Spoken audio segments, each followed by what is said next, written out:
Hello बच्चों, how are you? चलो, we meet again. Today we are going to study organization structure of treasury. This is from a beautiful subject, Forex and Treasury Management, from self-paced module section C. I am shooting this video or this learning video for ICI against their EOI to be a faculty for you students, which might be available to you free of cost. So thank you so much ICI for taking all these initiatives. Those who don't know me, a very brief introduction about myself. I am CA Rupesh Mishra. I have also done my CS ICWA with all India rank. I have been to IIM Ahmedabad for a few days, fortnight, through an ICAI initiative. So ICAI is doing a lot of initiative during last few years. Then I have been to ISB. This is also a very big business school, management school.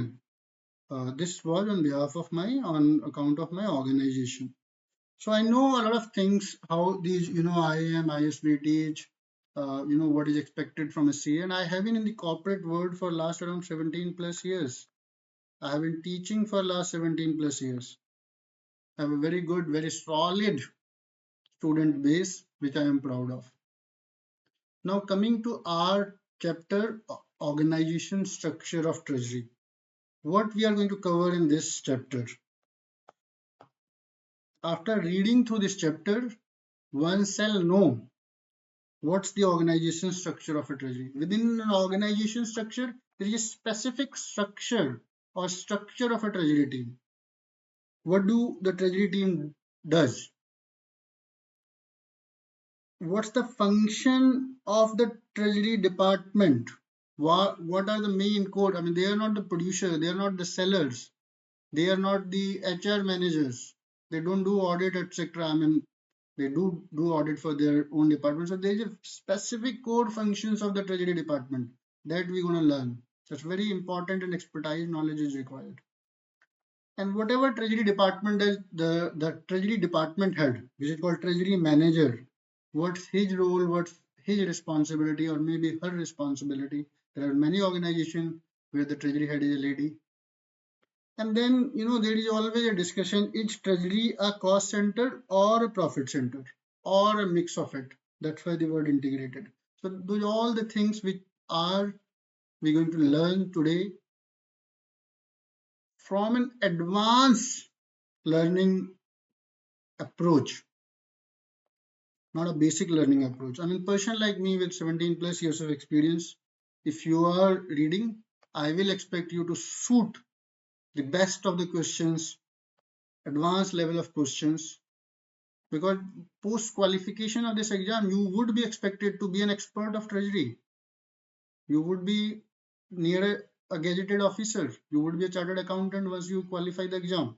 So anyhow, so enough of motivation, I guess. Let's go back to the studies now. So before I go into the department, etc., very important to explain the treasury, functions of the treasury department.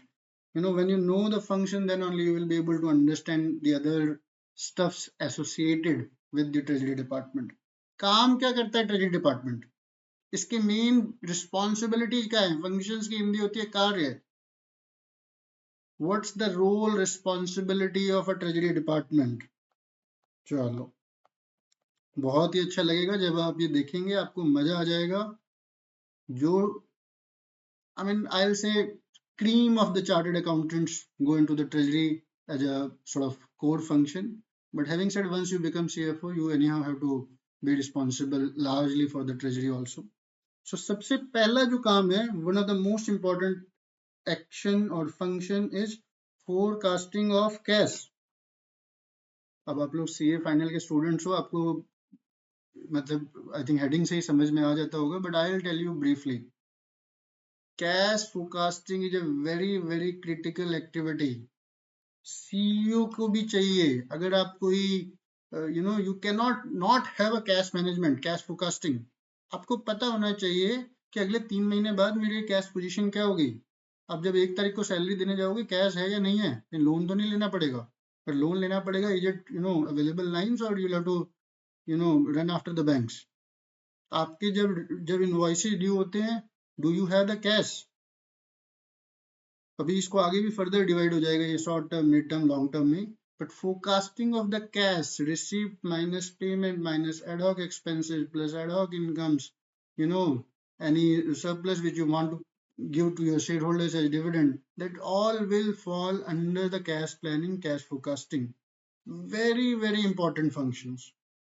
Second most important function, maybe, these are not in a particular order, but they all are important. Management or monitoring of the working capital. Come on, man. This is the top most critical function. As a CFO, you are, these are the cream, or I'll say critical functions wherein you will be working with the business alongside. ऐसा नहीं हो सकता आपकी books में 10 करोड़ की cell आ रही है, receivable zero है. साल का सेल है आपका 100 करोड़, डेटर खड़े हैं 90 करोड़ के. What does that means? आप पता नहीं वो सेल कर रहे हो, जाली कर रहे हो, फ्री में बेच के आ रहे हो, मतलब फ्री में तो नहीं बेच के आ रहे हो, बट क्या अंडरस्टैंडिंग हो रखी है आपकी. पेमेंट आप फटाफट कर रहे हो, बिल आया नहीं है, आपने उसको पहले एडवांस दे रखे हैं आपने. So working capital is current assets minus current liabilities, primarily debtors minus creditors. There has to be a very good appropriate balance depending upon the industry cycle. You shall be in line with the industry or better than the industry. I hope you have understood, you have studied it throughout. Concentration of cash, again a very important point. Concentration of cash. भैया आजकल तो global world है, आपका एक department Delhi में है, दूसरा आपके यूनाइटेड में सीए के 10-10 फर्में होती हैं.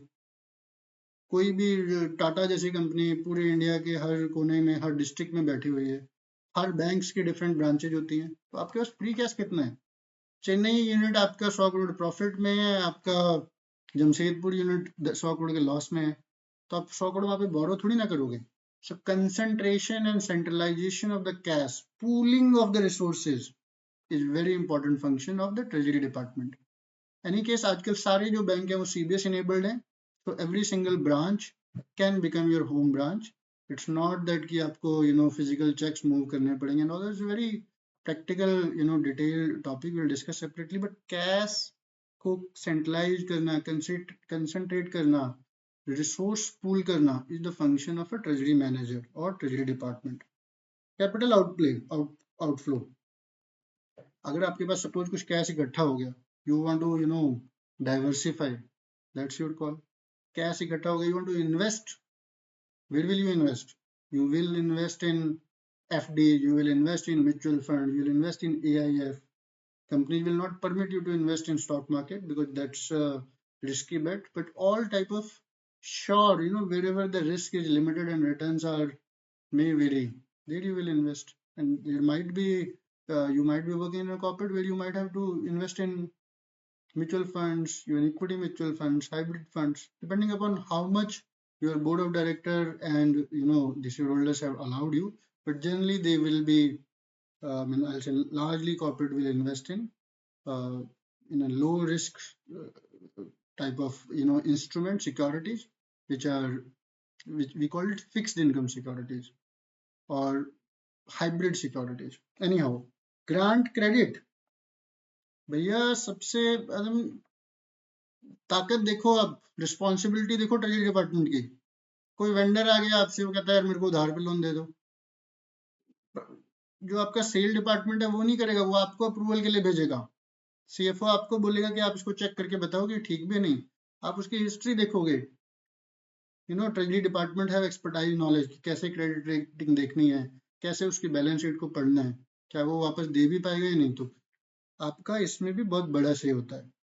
और you can put in the guidelines basis which you will allow credit to your suppliers.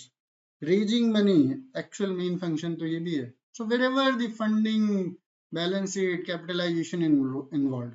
So आप अगर for normal business you require enhancement in capital, आपको equity raise करनी है, आपको debt raise करना है, आपको quasi equity raise करनी है, आपको short term capital raise करनी है, आपको overdraft raise करनी है. ये सारे के सारे काम ट्रेजरी डिपार्टमेंट के होते हैं. Managing risk, specifically interest rate के रिस्क हो रहे हैं, एसेट वैल्यू हो रहे हैं, फॉरेन करेंसी के risk, core function of the treasury department. अब बोलोगे सर सारा काम ट्रेजरी डिपार्टमेंट करता है, बाकी लोग क्या करते हैं? तो भाई बाकी लोग भी सेल, परचेज, ऑडिट, पता नहीं 50 काम और भी होते हैं. I there is an organisation structure topic also that we'll read separately, but treasury in its own is an organization. Treasury is nothing but a small bank anyhow. So bank relationship, credit rating I'm leaving, it's very important also. Bank relations, भाई treasury department का काम है cash को deploy करना, cash को, capital को raise करना, FX को मैनेज करना. इन सब में आपकी जो काउंटर पार्टी होती है जिससे आप डील करते हो वो बैंक्स होते हैं. तो making a very solid good relationship with the bankers is one of the core functions of the treasury manager, treasury team, treasury department. आपको कभी लोन चाहिए, अगर आपकी ऑलरेडी रिलेशनशिप होगी, the same loan can get finance sanction in 10-15 days which otherwise might take 6 to 7 months. Banks basis the track record basis, bankers also give a lot of value to the relationship. I mean, not only to the relationship, but relations does play a role. अब आपको वो थोड़ा better interest दे देंगे क्योंकि आप repetitive customer हो. तो आपको एक बैंक रिलेशंस बनाना, बैंक का ट्रस्ट जीतना और एक म्यूचुअल बेनिफिशियल रिलेशनशिप बनाना is also your responsibility. Reporting तो सब लोग करते हैं, but treasury department has to report the cash position, the cash shortfall, the cash forecast, the long-term cash plans, present debt position, present FX position, exposures, rate of return on investments, yield, आपका weighted average cost of capital कितना आ रहा है, आपकी dividend yield, return to shareholders कितना बन रहा है. चलो ये तो सब लोग भी करते हैं, but so being on top of the report, and treasury department may also do the reporting of the market conditions. अभी बाकी मार्केट में क्या चल रहा है, रेपो क्या चल रहा है, आरओआई क्या चल रहा है, रिस्क फ्री रिटर्न कितना चल रहा है, ये सभी ट्रेजरी डिपार्टमेंट का काम है. आउटलुक क्या चल रहा है, आपके कॉम्पिटिटर्स जो हैं, आपके कस्टमर जो हैं, उनकी रेटिंग क्या चल रही है, ये सब ट्रेजरी डिपार्टमेंट के कंट्रोल में होना चाहिए.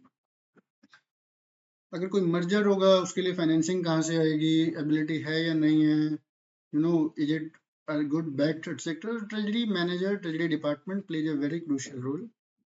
Generally, I'll say the group treasurer or the head of treasury is at par with CFO.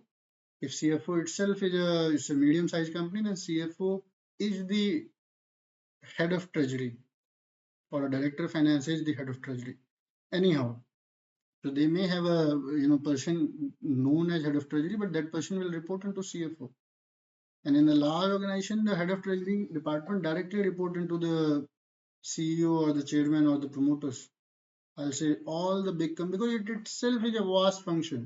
So anyhow, let's discuss the role of treasury manager, or I will call it head of treasury, head of treasury, head of finance, fundraising, or you can call it group treasurer. Raising capital, as we were just discussing, किसी भी तरीके का capital हो, आपको पैसे चाहिए ही चाहिए. आप इंफ्रास्ट्रक्चर में हो तो 80% आप फंड, बैंक लोन से ही काम चलाओगे. आप अगर स्टार्टअप हो फिर भी आपको कैपिटल तो चाहिए ही चाहिए, इक्विटी कैपिटल, और type B, funding, etc. There all the treasury person will be playing a pivotal role. I will keep it small. I will discuss in brief. We'll discuss in detail separately. Managing bank relations, I just explained. It's very, very important. Money management, I'll just again touch base. आपका जो money management है, आप उसको किस तरह के product में डाल रहे हो, आप गवर्नमेंट बिल्स में डाल रहे हो, आप इसको एमएफ में डाल रहे हो, आप एफिशिएंट मैनर से आप अपने पैसे को यूज कर रहे हो. एफिशिएंट का मतलब क्या हुआ, लो रिस्क हाई रिवॉर्ड. आप अगर एक बैंक से एफडी का रेट पूछोगे, सेम पीरियड का एक बैंक आपको 6% बताएगा, दूसरा 7 बताएगा, तीसरा कोई उठ के 8% भी बता सकता है, क्योंकि ये डिपेंड करता है बैंकों का एसेट लायबिलिटी की क्या पोजीशन है, बैंकों की अपनी इंटरनल जो. so basically you will have to have you shall know the market, you have to efficiently manage it. हर चीज आपने गधे घोड़ों की तरह कहीं पे भी इन्वेस्ट कर दिया, that's not a treasury management. वो तो फिर कोई भी कर लेगा. इसके बाद आपका आता है basically ये प्रॉफिट सेंटर भी बनेगा, इसको will just explain it separately. It's liquidity management. So I was just explaining you short term cash forecast, you understand by the word कि आपकी जो शॉर्ट टर्म की लाइबिलिटीज, आपकी liquidity ratio shall be solid, working capital हमने अभी discuss किया, supply management, again in case your debtors are asking time, you have to ask appropriate adequate time from creditors also.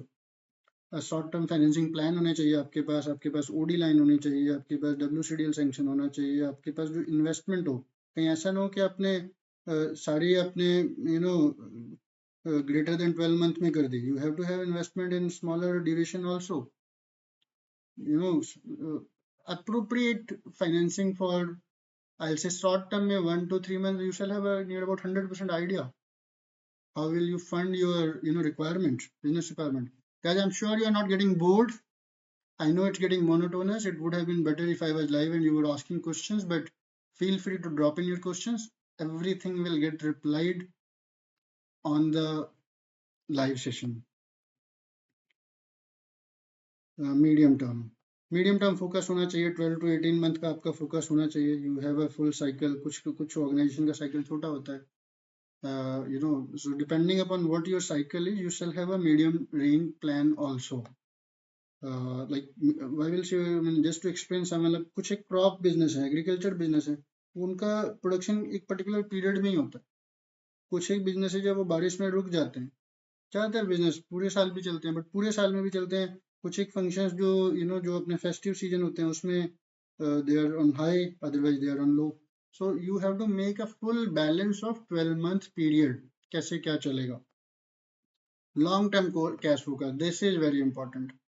तो 5 साल अब कहाँ जा रहे हो, ये थोड़ी ना कि एक बार बिजनेस चल गया, लाला की दुकान है, हर महीने का से 50 लाख रुपए जनरेट. अरे भाई, आगे की ग्रोथ क्या है, आपके जो एसेट्स हैं, ग्रोथ, आपके जो एसेट्स हैं जो वो डेप्रिशिएट हो रहे हैं, उसका पैसा कहाँ से आएगा. अगर कोई नया कंपटीशन आ गया, उसको भी मैनेज करना पड़ेगा. गोइंग फॉरवर्ड आपकी मार्केट कहाँ जा रही है, अगर उसको केटर करना है तो आपको नई फैक्ट्री भी, नया सप्लाई चेन मैनेजमेंट भी खोलना पड़ सकता है. सो ये इम्पोर्टेंट है. What do you call it? There are, however, several general principles when applied. So basically, it's not like whatever you will plan for next 5 years will all come true, but it is always better to plan specifically in case of any inorganic growth is required. अब बहुत साल हो गया, आप एक stagnancy आ रही है, then you can diversify. अपने कुछ कैश इकट्ठा कर लिया है तो उसको यूज भी करोगे कहीं ना कहीं पे, and all that stuff. So these all are the functions of the treasury manager and treasury department. Credit management I just explained to you. Forex management, this is very important. So देखो, come what may, whatever I would have said, अगर मुझे basically आपको बताना हो कि treasury करता क्या है, तो ट्रेजरी एक तो कैपिटल में डील करता है. कैपिटल का मतलब हुआ डेट रेज करना और इक्विटी रेज करना. ठीक है, पैसा लाना. सो इसको आप फंडिंग भी कह सकते हो. दूसरा ये करता है एफएक्स में डील.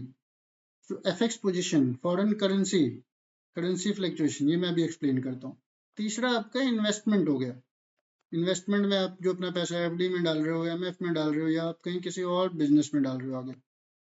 फोर्थ आ गया, आप हर तरीके की जो आपकी कंप्लायंस हैं, गवर्नेंस हैं, regarding RBI, regarding banking, regarding FEMA, etcetera. Credit rating is a part of the debt system और ओवरऑल. सो एक जनरल मैनेजमेंट तो हर एक डिपार्टमेंट अपना करता ही है. चलो guys, so now I am trying to explain you forex management because this is bit new. ये आपने थोड़ा कम पहले पढ़ा हुआ है, बाकी सब तो आपने पहले पढ़ा हुआ था ना. जस्ट आप भी मेच्योर हो रहे हो, आपके टीचर्स भी मेच्योर हो रहे हैं. फॉरेक्स में क्या होता है, अगर आप इवन दो, बट जनरली अगर आप एक फॉरेन करेंसी में एक्सपोज्ड हैं, एक्सपोज्ड का मतलब आप या तो उसको सेल करते, आपकी सेल है, आपकी एक्सपोर्ट है, या आपका इंपोर्ट है, या बाई चांस आपका कुछ भी नहीं है बट आपने फॉरेन करेंसी लोन ले लिया, तो बैलेंस शीट पे तो आ गया. बट आपकी बैलेंस शीट पे कोई भी ऐसी चीज जो कि फॉरेन करेंसी में है, उसको आपको मैनेज करना पड़ेगा. क्यों मैनेज करना पड़ेगा, वाई शेल बी मैनेज. अरे भाई, आपकी जो लायबिलिटी है या इवन जो आपका एसेट है वो एक डिफरेंट करेंसी में है. डॉलर इस समय 83 रुपीज 70 पैसा चल रहा है. 2 साल पहले यही 70 रुपए था. 3 साल पहले यही शायद 65 रुपए के आसपास या 70 ही था, बट 4 साल पहले 65 था. अब 3 साल बाद क्या होगा मुझे नहीं पता. इट मे कम बैक अगर देयर आर डिफरेंट फैक्टर्स। अगर इंडिया बहुत अच्छा करता है, इंडिया का एक्सपोर्ट बढ़ जाता है, ऑयल की प्राइसेस गिर जाते हैं, but it may further depreciate also. कि पूरी आरबीआई के गवर्नर भी इसी में लगे रहते हैं कि क्रूड ऑयल कहाँ जा रहा है, डॉलर क्या जा रहा है। तो आपको भी एटलीस्ट ऑफ मिड रेंज आपको भी अपनी हेजिंग करनी पड़ेगी। आपकी जो भी एसेट और रिसीवेबल्स हैं, ideally you are a corporate, you are not a hedger or you are not a speculator. तो आपको अपनी पोजीशन को कुछ प्रीमियम देके से जो भी प्रीमियम बनता है, आपको अपनी पोजीशन को कंट्रोल करना पड़ेगा, मतलब कैप करना पड़ेगा। So that is called forex management. There are multiple instrument, there are multiple detailed chapter आपके प्रॉपर मेन सब्जेक्ट में एएफएम में भी है, आप वहाँ पे भी पढ़ोगे कि फॉरवर्ड्स क्या होते हैं, ऑप्शंस क्या होते हैं, and various other methods of hedging. Same thing goes with the risk management. आपको कंप्लायंस बहुत इंपॉर्टेंट है। If you do not know about compliance then you will get stuck up. Bank आपको लाके पेनल्टी लगाएगा, सेबी आपको आके पेनल्टी लगा सकती है। सो आई एम नॉट सेइंग कि कंप्लायंस सिर्फ और सिर्फ ट्रेजरी मैनेजर का काम होता है, बट ट्रेजरी के काम भी बहुत सारे कंप्लायंट से होते हैं। चलो, now just to quickly conclude how the department is structured in a treasury department, in an organization, how a treasury department is structured. This is very important क्योंकि ये कुछ एक portion इसका specifically from the FX side is also coming from RBI circulars, front office, mid office and back office, and then the reporting office कुछ नहीं होता, front mid back. मतलब reporting office का सारी रिपोर्टिंग ऑफिस है यार, वो तो हर एक बंदे को रिपोर्ट करना पड़ता है। देखो आरबीआई क्या कहता है, क्योंकि जब आप एफएक्स जैसे इंस्ट्रूमेंट में डील करते हो, या इवन आप कुछ एक स्पेसिफिक टाइप के कैपिटल मार्केट प्रोडक्ट के इन्वेस्टमेंट्स में डील करते हो, आपने कोई गवर्नमेंट सिक्योरिटीज खरीद ली, आपने बैंक से फॉरवर्ड लिए हुए हैं, बैंक से आपने ऑप्शन लिए हुए हैं, आपको आपके पास नंबर एक तो पॉलिसी तो होनी चाहिए कंपनी की। वो अगले चैप्टर में कहीं पे हम पढ़ लेंगे कि रिस्क पॉलिसी, एफएक्स पॉलिसी क्या होती है। उसके बाद within the department also there shall be maker checker. कहीं ऐसा ना हो कि किसी ने अपनी मर्जी से एक डीलर बिठाया था आपने, या फिर एक ट्रेजरर ने सब कर दिया, कहीं गलती ना हो जाए। तो specifically there have to be two person. Front office guy is the one who will deal with the banker. ये बैंक से डील करके या तो इसने एफएक्स का रेट बुक किया, या इसने इन्वेस्टमेंट जो किया उसका रेट बुक किया। और जो आपका कंट्रोल ऑफिस है, you call it mid office and control office, primarily जो बैक ऑफिस है, ये उसको कंफर्म करेगा कि भैया वो डील बैंकर का जो इंडिपेंडेंट बंदा है वो इधर भेजेगा कंपनी को, एंड कंपनी का बंदा इंडिपेंडेंटली इसकी एक्टिविटीज को कंफर्म करेगा। और अगर वो कंफर्म ना करे तो मतलब वो प्रोसीजर है। दिस गाय विल नो कि मेरे को क्या करना है, अगर उसकी पावर में होगा तभी वो करेगा। हाँ, अगर उस बंदे ने अपनी पावर को वायोलेट किया है, then this guy may not confirm कि अरे तो हमें पता ही नहीं है। और कई बार बैंक भी झूठ बोल सकता है कि भैया मैंने इसके साथ डील किया है, they both can have a flaw कि मैंने 80 रुपए पे एफएक्स ले लिया था, भाई मार्केट ही नहीं है। तो there are some policy procedure controls laid down, those are through mid office. Policy procedures, setting limits, एक ट्रेडर कितना लिमिट कर सकता है, potential market investment, risk involve, hedging strategies, आपकी पूरी पॉलिसी बन जाएगी, coordination with the bank for regarding market. ठीक है, तो सारे करते हैं। So keeping an eye on the open currency position, value at risk. सो ये सारी चीजें। तो बैक ऑफिस क्या करेगा, जो कंफर्मेशन आएगा वेरिफिकेशन करेगा, generation of deals page, effective receiving. अब अगर ने कोई डीलिंग की थी आपने, उस दिन पैसे आए नहीं आए, तो मैं ये नहीं बोल रहा कि फ्रंट ऑफिस नहीं कर सकता, वो भी कर सकता है। छोटी ऑर्गेनाइजेशन में there would be very limited people, but if the organisation is large, if your treasury department itself is 5, 7, 10 people, then it is better. And as per the RBI also, we have to have a independent unit verifying the stuff. तो ये तो हो गया within the treasury, different sections within the treasury department. But within the organisation I was just trying to explain. देखो, chairman तो सबका boss ही होता है। अब ये सिर्फ ट्रेजरी का बॉस नहीं होता, ये तो सीईओ का भी बॉस होता है, ये जो सीईओ के नीचे के फंक्शंस हैं, एचआर का भी बॉस होता है, ये मार्केटिंग का भी बॉस होता है। अल्टीमेटली होता है। सीईओ के नीचे आता है या नीओ के साथ आता है, you can call it CFO, chief financial officer. CFO को ही रिपोर्ट करता है for 70-80% of activity. For 20% of the activity, he can directly report to the chairman. He can have their own executive directors. PSUs में तो अलग ही कहानी चलती है. इस CFO के नीचे या डायरेक्टर फाइनेंस के नीचे आपका आता है कॉर्पोरेट हेड ऑफ ट्रेजरी. उसके नीचे अगर आपके अलग अलग ब्रांचेज हैं, कुछ इंडिया में हैं, कुछ इंडिया की डिफरेंट सिटीज में हैं, कुछ आपके से थाईलैंड में है, कहीं पर भी ब्रांच है, तो वहाँ पे एक इंडिपेंडेंट नोड आएगा. और अगर आपके वर्टिकल है, कि टेलीकॉम बिजनेस है या आपका एक दूसरा रियल एस्टेट कुछ भी बिजनेस है, वहाँ पे एक अलग से ट्रेजरी का बंदा आ जाएगा with in the company also. And उसके नीचे फिर आपका फॉरेक्स का डीलर जो मैं बता रहा था आपको, मनी मार्केट का मतलब इन्वेस्टमेंट वगैरह, इन्वेस्टमेंट एंड एफडीज और कैश मैनेजमेंट. कमोडिटीज ये भी बड़ा इंपॉर्टेंट है. बहुत सारी organisation, multiple companies, they are expose to various currency, various commodities risk, तो उसकी भी ट्रेडिंग होती है. तो this is again the department. And एक चौथा जो मेन जो थाई होता है वो होता है कैपिटल रेजिंग, और you can call it debt raising और इक्विटी रेजिंग और फंडिंग. इन सब के नीचे डीलर हो गया. इनके पैरेलली आपका बैक ऑफिस का भी बंदा होगा. मिड ऑफिस का काम वन टाइम है, तो generally mid office back office depending upon क्या है वो कंट्रोल हो जाते हैं. So guys, with this we have concluded the chapter.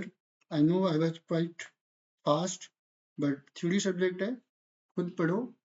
एक बार इसको डिटेल में दोबारा डिस्कस कर लेंगे. But this is all. I hope you would have liked the chapter. Continue to stay tuned for other chapters. छोटा सा ही सब्जेक्ट है ये, but it's very interesting subject. Knowledge of this subject and the treasury overall is very, very important, very crucial in your overall development. Thank you so much. Wishing you all my very best. Thank you guys. Bye bye.